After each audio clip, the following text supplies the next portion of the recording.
Assalamualaikum warahmatullahi wabarakatuh. Halo, nama saya Madina. Saya dari jurusan Akuntansi Politeknik Negeri Samarinda, Prodi Akuntansi Manajerial dengan NIM 2651060.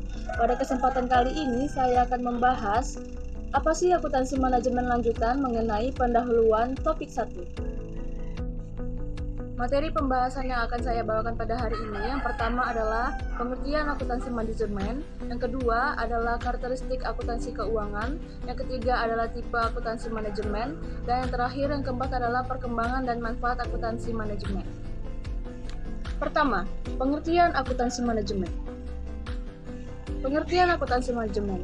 Salah satu pengertian sederhana dari akuntansi manajemen adalah yaitu penyediaan informasi serta pengambilan keputusan terkait keuangan maupun keputusan terkait non-keuangan kepada manajer di sebuah perusahaan, instansi, atau organisasi tertentu.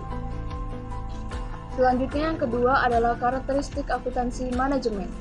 Karakteristik akuntansi manajemen ada dua, yaitu yang pertama adalah akuntansi manajemen sebagai suatu tipe akuntansi. Akuntansi adalah sebuah proses pengolahan data keuangan untuk menghasilkan informasi keuangan yang digunakan untuk memungkinkan pengambilan keputusan serta melakukan pertimbangan berdasarkan informasi dalam pengambilan keputusan. Kemudian, karakteristik kedua adalah pemakai informasi akuntansi. Bagi perusahaan besar, laporan keuangan yang dihasilkan oleh akuntansi dimanfaatkan oleh pemakai luar yang terdiri dari pemegang saham, kreditur, analis, organisasi karyawan, dan berbagai instansi pemerintah. Bagi para pemakai luar ini, memerlukan laporan keuangan sebagai hubungan mereka dengan perusahaan yang bersangkutan. Informasi keuangan yang dibutuhkan oleh pihak luar diolah dan disajikan oleh tipe akuntansi keuangan. Manajemen berbagai jenjang organisasi suatu perusahaan memerlukan informasi keuangan untuk mengambil keputusan mengenai perusahaan itu sendiri atau bagiannya. Kemudian yang ketiga adalah tipe informasi akuntansi manajemen. Tipe informasi akuntansi manajemen terbagi menjadi tiga. Yang pertama adalah informasi akuntansi penuh. Informasi akuntansi penuh dapat mencakup informasi masa lalu maupun informasi yang akan datang. Kemudian yang kedua adalah informasi akuntansi diferensial, yaitu adalah informasi taksiran perbedaan aktiva, pendapatan, dan biaya dalam alternatif tindakan tertentu dibandingkan dengan alternatif tindakan yang lain. Kemudian yang terakhir adalah informasi akuntansi pertanggungjawaban. Merupakan informasi aktiva, pendapatan, dan biaya yang dihubungkan dengan manajer yang bertanggung jawab atas pusat pertanggungjawaban tertentu. Kemudian subbab pembahasan yang terakhir adalah perkembangan dan manfaat akuntansi manajemen. Perkembangan peran akuntansi manajemen sebagai suatu tipe akuntansi. Yang pertama adalah sebagai pencatat skor atau scorekeeping. Akuntansi manajemen mencatat skor dan mengkomunikasikan skor kepada manajer yang bersangkutan untuk memungkinkan manajemen mengevaluasi pelaksanaan rencana yang telah disusun. Kemudian yang kedua adalah penarik perhatian manajemen atau attention directing. Sebagai penarik perhatian manajemen, akuntansi menyajikan informasi penyimpangan pelaksanaan rencana yang memerlukan perhatian manajemen agar manajemen dapat merumuskan tindakan untuk mencegah berlanjutnya penyimpangan yang terjadi. Tahapan perkembangan ini hanya dapat dicapai jika akuntansi manajemen telah dapat menjadi pencatat skor yang baik. Kemudian yang ketiga adalah penyedia informasi untuk pemecahan masalah atau problem solving. Jika manajemen telah mengandalkan informasi yang dihasilkan oleh akuntansi manajemen, maka mereka akan selalu mengundangnya dalam setiap pengambilan keputusan pemecahan masalah yang akan mereka lakukan. Lalu selanjutnya kita masuk di dalam manfaat akuntansi manajemen.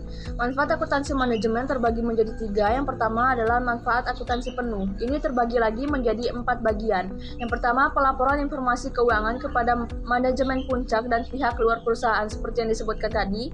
Pihak luar adalah para investor dan juga pemerintah. Kemudian yang kedua, analisis kemampuan untuk menghasilkan laba. Yang ketiga adalah pemberian jawaban atas pertanyaan berapa biaya yang telah dikeluarkan untuk sesuatu. Kemudian yang keempat adalah penentuan harga jual dalam cost type contract.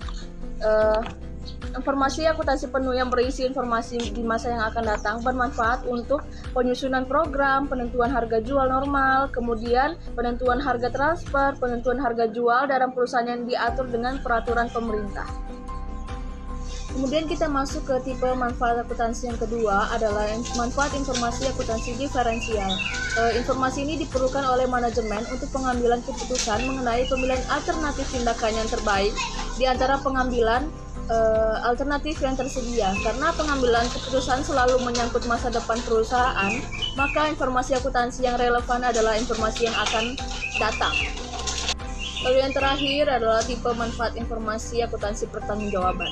Informasi akuntansi pertanggungjawaban masa lalu bermanfaat untuk penilaian kinerja manajer dan pemotivasian manajer, sedangkan masa yang akan datang bermanfaat untuk penyusunan anggaran perusahaan. Dari pemaparan yang telah saya sampaikan, dapat disimpulkan bahwa akuntansi manajemen adalah suatu proses pengidentifikasian, pengukuran, pengakumulasian, penganalisaan, penyiapan, penginterpretasian, dan pengkomunikasian informasi finansial yang digunakan manajemen untuk perencanaan, evaluasi, dan pengendalian organisasi, serta untuk menjamin bahwa sumber daya digunakan secara tepat. Kesimpulannya adalah akuntansi manajemen membantu manajemen dalam menjalankan fungsinya secara efektif. Sekian video ini, saya mohon maaf apabila terdapat banyak kekurangan di dalam video ini. Kemudian saya harap video ini dapat menambah ilmu pengetahuan tentang akuntansi manajemen. Saya Madina, pamit undur diri. Sampai jumpa di video selanjutnya. Wassalamualaikum warahmatullahi wabarakatuh.